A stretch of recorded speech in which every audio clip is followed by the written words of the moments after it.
Fala aí, pessoal, tudo bem? Eu me chamo Cleiton Tenori e hoje nós vamos falar um pouquinho sobre a descoberta das células. Então, basicamente, você já se perguntou qual é a origem ali de um organismo vivo, de que ele vai ser formado? E aí existem algumas dúvidas e, consequentemente, algumas respostas. Então, você pode, por exemplo, dizer que todo organismo vivo ele seria formado por átomos, o que não seria uma mentira, porque toda a matéria ela vai ser composta por átomos.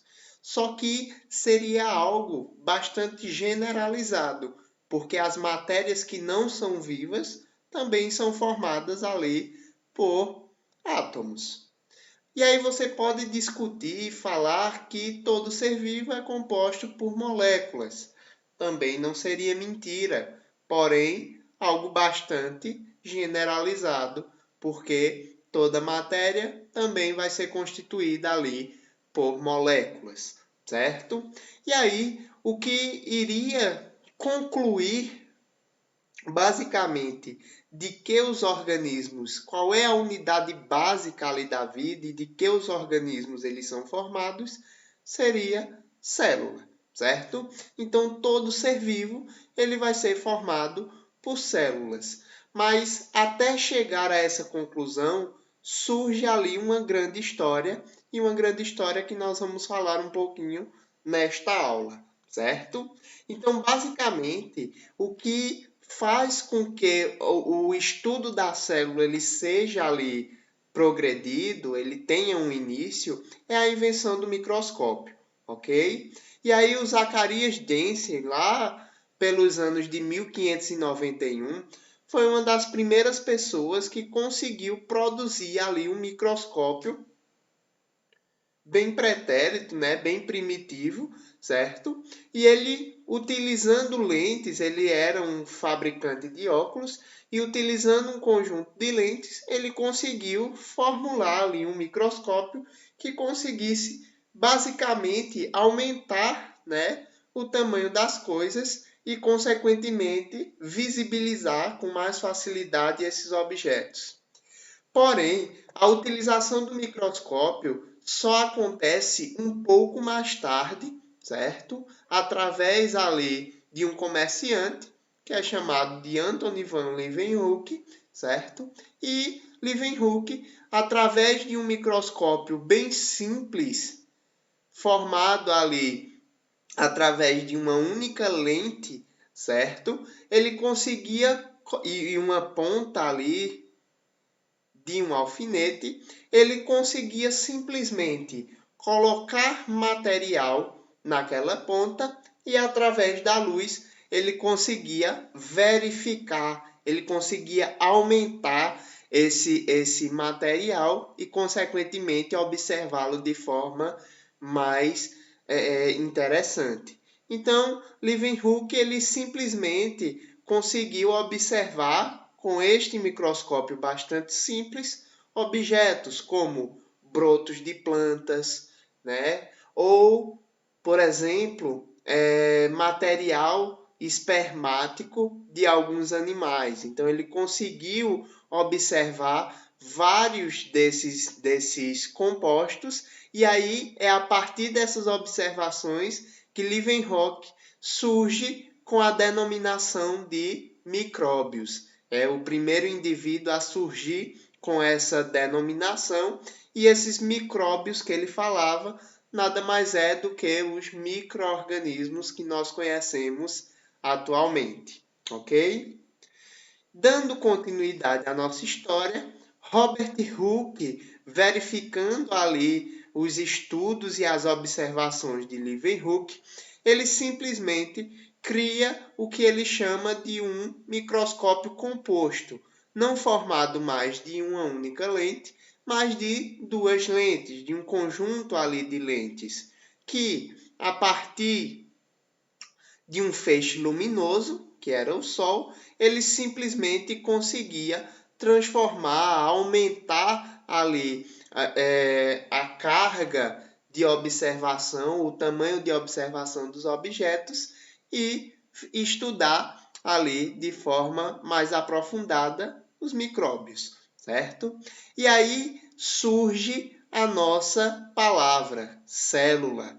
Por quê? Porque Robert Hooke, ele observando ali cortiças, ele verificou que essa cortiça teria espaços, cavidades muito pequenininhas, certo? Em que ele chamou de cell, que significa célula ou simplesmente cavidades, tá? Essas células, posteriormente, foram verificadas que em matéria viva existiam ali cavidades, essas cavidades preenchidas por fluidos. Esses fluidos foram conhecidos mais tarde por uma membrana plasmática, certo? Robert Brown, ele descobre mais na frente que esses fluidos, essas cavidades preenchidas por fluidos, teriam ainda um corpo esférico ovoide, certo? Que nós conhecemos por núcleo, e o resto do fluido, Robert Brown deu ao nome de citoplasma. Esse citoplasma, ele ainda era recoberto pelo que nós chamamos de uma membrana muito fina e que não seria verificada através dos nossos microscópios primitivos, certo? Isso fez com que o indivíduo que surgiu com o nome de célula, certo? Que deu o nome de célula a esses compostos preenchidos por fluidos, essas cavidades preenchidas por fluidos nas plantas, fizesse com que ele denominasse ali que toda célula seria formada por uma membrana plasmática, um citoplasma e um núcleo, certo? Então, o processo de origem dessas denominações tem todo um contexto histórico que nós verificamos agora, tá? Lá no século XIX, um pouco mais na frente, se descobriu que, além desses membrana plasmática, citoplasma e núcleo, nós teríamos também outros compostos organizados para essas células. Então, basicamente, nesse citoplasma, eu teria organelas, estruturas ali de conformação que iriam trabalhar no metabolismo celular, certo? E dentro desse núcleo, eu consegui observar pequenos filamentos que foram chamados posteriormente ali de cromossomos, além de algo, de um composto ali circular bem denso que nós conhecemos posteriormente por nucleolo, tá? E aí, depois de todas essas verificações, dois caras chamados de Matthias Schleiden, que era um botânico, e Theodor Schwann, que era um zoólogo, afirmaram o seguinte: Matthias Schleiden, ele simplesmente verificou que todas as plantas, ele como um botânico, verificou que todas as plantas elas apresentavam células. Já Theodor Schwann, como um zoólogo, ele observou que todos os animais também possuíam as mesmas estruturas parecidas com as das plantas, células. E aí, com isso, eles dois conseguiram desenvolver o que nós chamamos hoje de teoria celular, baseada em 3 princípios ali, que era o princípio da unidade morfológica, ou seja, todo ser vivo é composto por uma unidade básica da vida, que é a célula. E aí, a partir dessa característica, nós possuímos dois principais tipos de organismos, que são os organismos unicelulares, aqueles compostos por uma única célula, e os organismos pluricelulares, aqueles compostos por mais de uma célula, como nós, seres humanos, certo? A segunda característica da teoria celular é que os organismos, eles possuíam unidades funcionais, ou seja, todo o metabolismo, todo o funcionamento do organismo é gerado dentro das células. Então, as células possuem um metabolismo próprio e as funções dos nossos órgãos nada mais é do que gerar um subsídio para que essas células elas funcionem. E o terceiro princípio da teoria celular é o princípio da divisão celular, onde uma célula só pode ser originada a partir de uma célula pré-existente através de um processo que nós conhecemos hoje por mitose e meiose. Tranquilo? Gente, com os avanços da tecnologia, nós conseguimos desenvolver uma parte da ciência, que é a ciência que estuda as células, que é a citologia.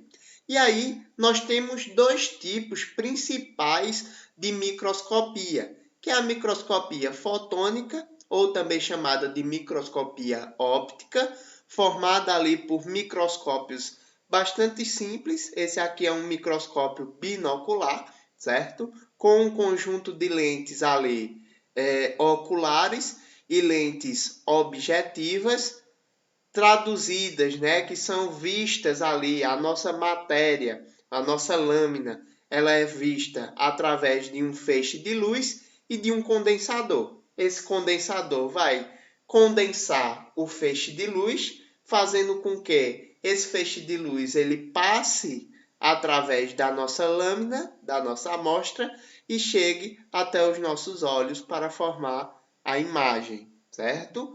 Nós conseguimos verificar ali células e também tecidos, certo? Processos de histologia nós conseguimos verificar nesse tipo de microscópio. Uma característica interessante desse microscópio é que ele possui um aumento ali de 1.500 vezes no máximo, certo? A maioria deles tem um aumento máximo de 1.000 vezes, ok? Então, em algo de 0,1 milímetro, nós conseguimos, com um aumento de 1.000 vezes, enxergar ali, basicamente, um indivíduo, né? Um objeto de 1 centímetro. Então, é um aumento ali bastante vantajoso. Já a microscopia eletrônica, aqui tem um exemplo de microscópio eletrônico de transmissão, certo? Já na microscopia eletrônica, nós vamos ter um aumento bem mais avantajado, de 5.000 até 100.000 vezes, dependendo ali do microscópio, e isso faz com que nós vejamos não somente estruturas celulares, mas também estruturas de organelas. Então, nós temos, com o desenvolvimento da ciência, nós conseguimos ali fragmentar, cortar as células em fatias, certo? E aqui nós conseguimos observar, basicamente, uma mitocôndria, certo? Então, nós conseguimos, através da microscopia eletrônica, vincular, observar as organelas citoplasmáticas e tudo que está envolvido nessa célula e conseguir descrevê-las, certo? Então, o que nós vemos hoje nos livros sobre células nada mais é do que um processo de descrito, né, através ali das nossas microscopias eletrônicas, ok? Vejam, durante o início do estudo ali da citologia, muitas pessoas da saúde diziam que para que nós conhecêssemos as patologias humanas e também animais de outros animais, seria necessário focar principalmente nas nossas células, como unidades básicas da vida. E isso fez com que houvesse ali um avanço científico muito grande dentro dessa área tão bonita que é a citologia, ok? Com base nesses estudos, com base e também nesses avanços no processo ali da citologia, nós conseguimos observar dois tipos celulares principais, que são as células procarióticas, ou células mais primitivas, ok? Que vão formar ali, vão ser formadas basicamente por uma membrana plasmática e um citoplasma, e a célula procariótica tem uma característica muito importante, que é a de que o material genético dela não é envolvido por um núcleo, Então, lembra disso. Células procarióticas não possuem um núcleo delimitado por uma membrana. Essa membrana é chamada de carioteca. Então, células procarióticas não possuem carioteca. O que é a carioteca? A membrana que vai envolver o núcleo, certo? Já as células eucarióticas, ou seja, as células verdadeiras, são aquelas que possuem membrana plasmática, citoplasma e um núcleo. Isso mesmo, um núcleo delimitado, um material genético ali delimitando esse núcleo. E esse material genético delimitado por um núcleo, que é uma membrana, essa membrana ela é chamada de carioteca. Então, vamos lá. As células eucarióticas são as células que possuem um núcleo, consequentemente, possuem uma membrana que envolve ali o material genético, que é a carioteca. Procariótica não tem carioteca, consequentemente, o material genético fica no citoplasma. Eucariótica possui carioteca, ou seja, possui uma membrana ali que circula o material genético e essa célula vai ter um núcleo. Tranquilo? Aqui na imagem a gente tem uma fotografia, né, de um microscópio eletrônico de transmissão do núcleo e do retículo endoplasmático rugoso, certo? Que é basicamente no desenho essa região aqui. Tranquilo? Então, gente, era isso que eu tinha para vocês hoje. Muito obrigado e até a próxima.